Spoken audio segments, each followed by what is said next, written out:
മയിച്ചയിൽ കുന്നിടിഞ്ഞു വീണു. വാഹനയാത്രക്കാർ രക്ഷപ്പെട്ടത് തലനാരിഴക്ക്.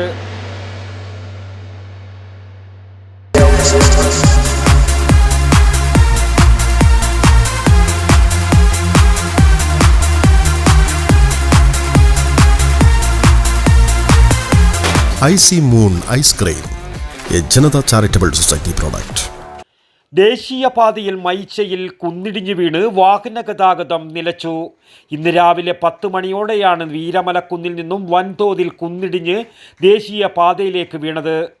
ഈ സമയം ചെറുവത്തൂരിലേക്ക് പോകുകയായിരുന്ന പടന്നക്കാട് സ്വദേശി സുധീഷും പിറകിലെ കാർ യാത്രക്കാരുമാണ് നിമിഷ നേരത്തിൻ്റെ വ്യത്യാസത്തിൽ രക്ഷപ്പെട്ടത്. വേറെ ആരെങ്കിലും മണ്ണിൽ അകപ്പെട്ടിട്ടുണ്ടോ എന്ന സംശയത്തിലാണ് രക്ഷാപ്രവർത്തകർ. ഫയർഫോഴ്സും ചന്തേര പോലീസും സ്ഥലത്തെത്തിയിട്ടുമുണ്ട്. ഹോസ്ദുർഗ് തഹസിൽദാർ, വില്ലേജ് ഓഫീസർ എന്നിവർ സ്ഥലത്തുണ്ട്. JCB ഉപയോഗിച്ച് മണ്ണ് നീക്കം ചെയ്യുന്നതിനുള്ള നടപടികൾ പുരോഗമിക്കുകയാണ്.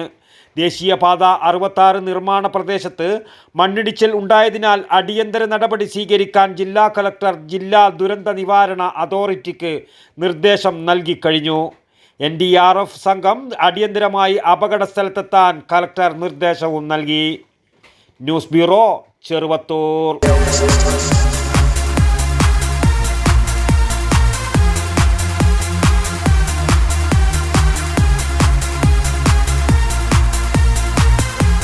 IC moon ice cream, A Janata charitable society product.